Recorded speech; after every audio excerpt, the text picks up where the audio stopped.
My name is Rachel, and I'm a 33-year-old housewife. My husband Adam and I have been married for 4 years, but we haven't had a child yet. We are currently undergoing fertility treatment, but we are having trouble conceiving a child. One day, on my way home from the grocery store, I saw a little girl, a complete stranger, squatting in front of my house. I wondered why she was out on such a cold midwinter day without a coat, so I called out to her.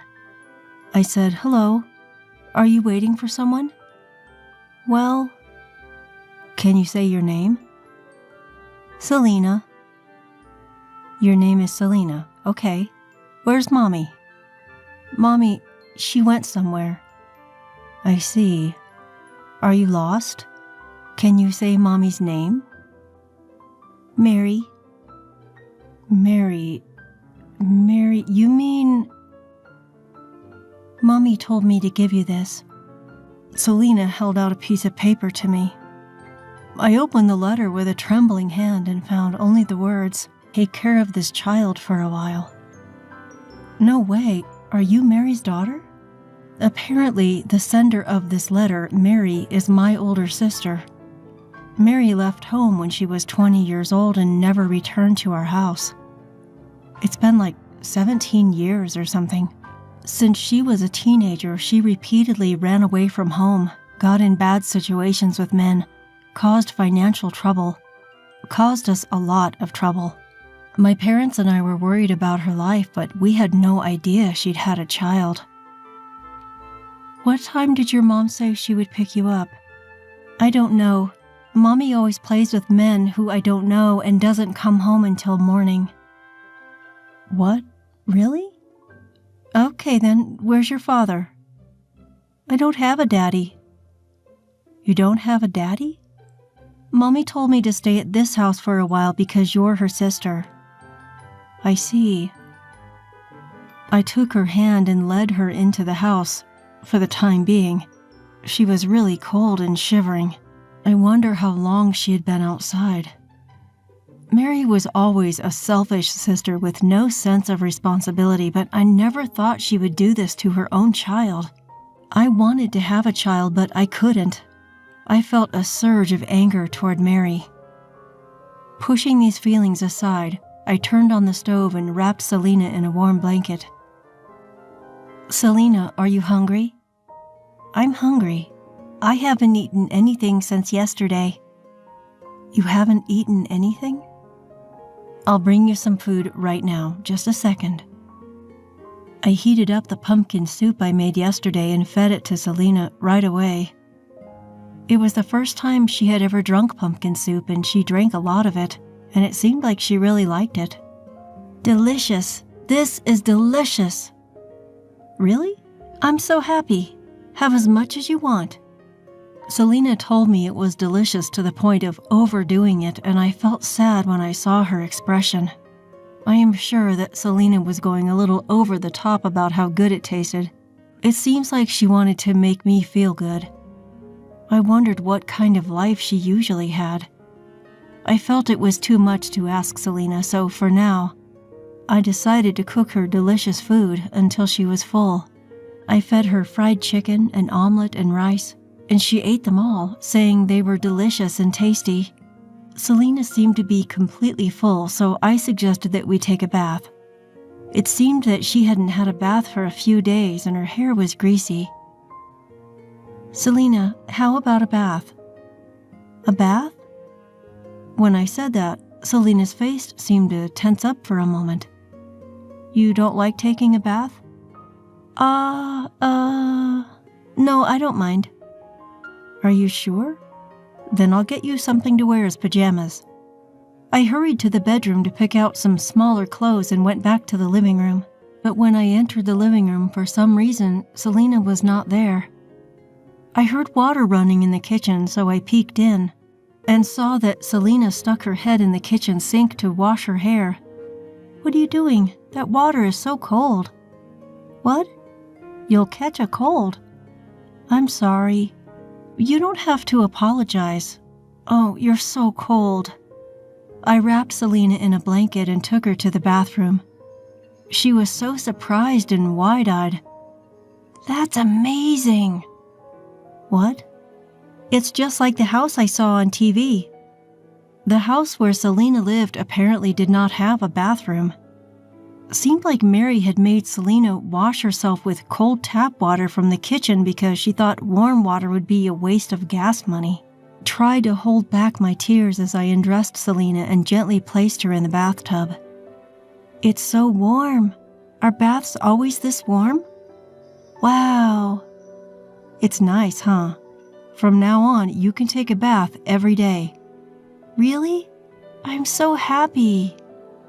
I warmed Selena's body in the bath and helped her get clean. Her hair was a bit tangled up, but I gave it a treatment to make it more manageable, and she was back to her lovely girl self.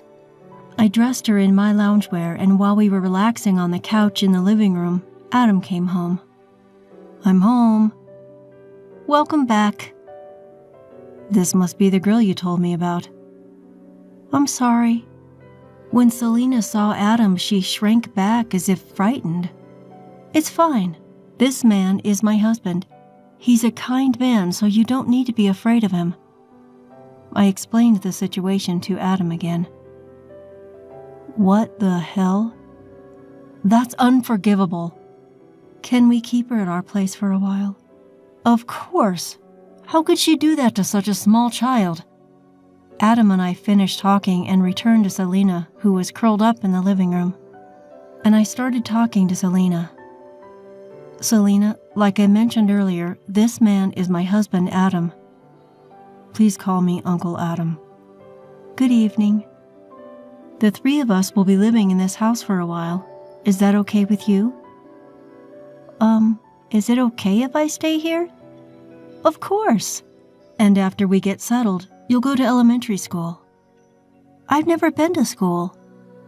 "You've never been to school? What about kindergarten?" "I've never been to kindergarten because I'm no one." "What?" "I can't go to school." "What do you mean by no one?" Selena, since she was still a small child, didn't know the details of the situation, why she was considered no one. She didn't want to talk about it. That day, I decided to let the conversation end there and let Selena just rest. The next day, I reported this to my parents. They immediately came to see me. They said, "Hello, Selena. We are your grandfather and grandmother." "Grandma and Grandpa?" They hugged Selena, crying.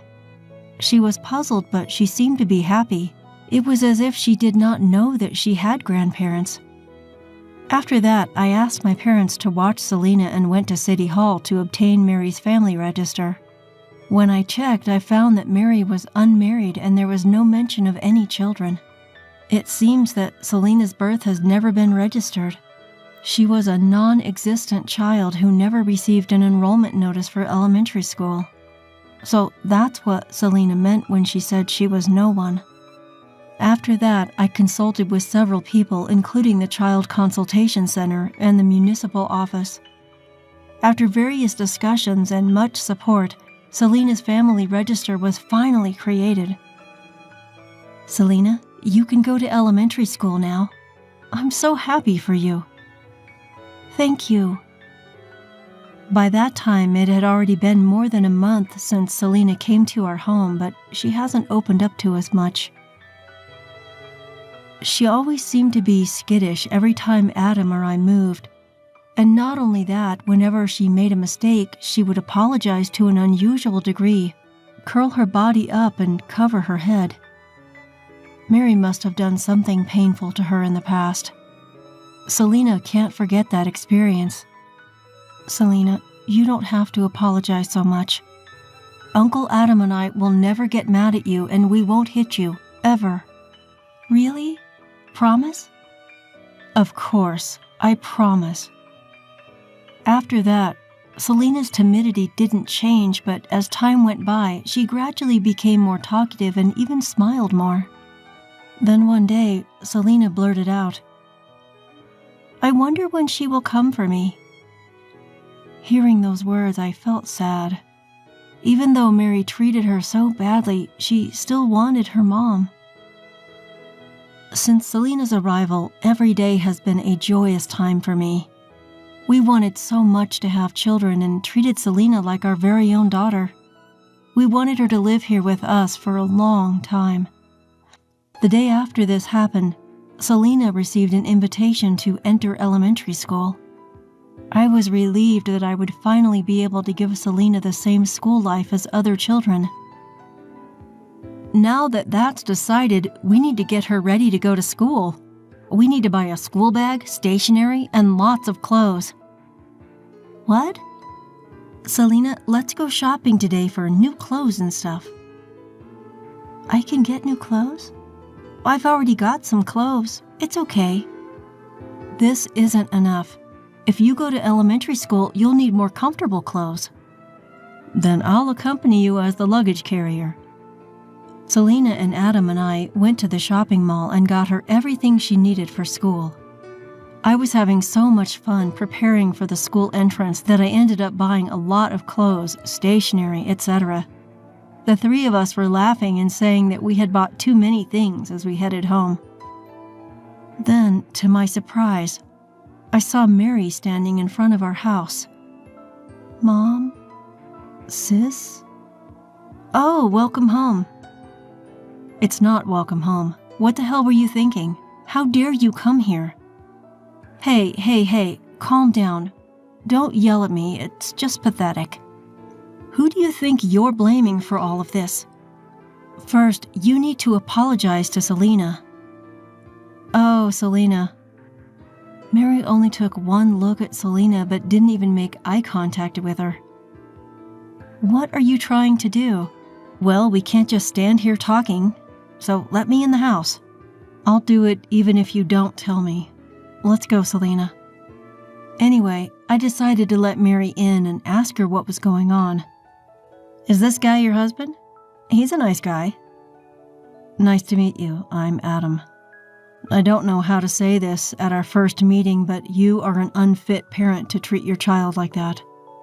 You are so cocky, my brother-in-law. You're a stranger. You can't talk to me like that. I don't care about that. You didn't even feed her well, did you? How could you do such a thing to your own child? Single mothers have a hard time. I raised her well. You have no right to complain. You said you raised her well? You just neglected her. Mary was deeply annoyed at being blamed by Adam and me. Her inability to recognize what she had done left me scratching my head and wondering what the hell we were all thinking. I asked Selena how she felt about seeing Mary, and she seemed to be unable to look at Mary directly. Like the same as before, she shrunk and shivered. I assumed originally that she missed her mother, but I sensed that perhaps this was not the case. While I was thinking about it, Mary opened her mouth. She said, "You guys don't have kids, do you?" "No, but so what?" "I'm going to give you this child." "What?" "I've raised her through the toughest baby years of her life. You'll be lucky to have an older kid now." Do you even know what you're talking about? I know what I'm saying. I'm saying that I'm going to give you poor, childless people a little kid. You're disgusting. Unbelievable. Oh, so you don't want her? I'm not going to give her back to you, even if you ask me. I made a family register, and she is going to elementary school next month. I will make her happier than she was when she was with you. Oh, you made a family register? Of course I did. Why didn't you file a birth certificate? Because if I did, they would know I have a child, right? I didn't want to mess with the family register. For such a selfish reason? She was not allowed to go to kindergarten or elementary school because of that. There's nothing wrong with not going to school. It's just called active truancy. It's not worth talking to you. Apparently, Mary had broken up with Selena's father before she gave birth to Selena without registering with him. Mary left Selena alone so many times in order to date guys, pretending to be unmarried and childless so that she can marry a new man and raise her kid. I said, "We'll take Selena. Don't come see us again." "Then 10 million. I'm giving you a person, so 10 million is a small price to pay, right?" "What are you talking about?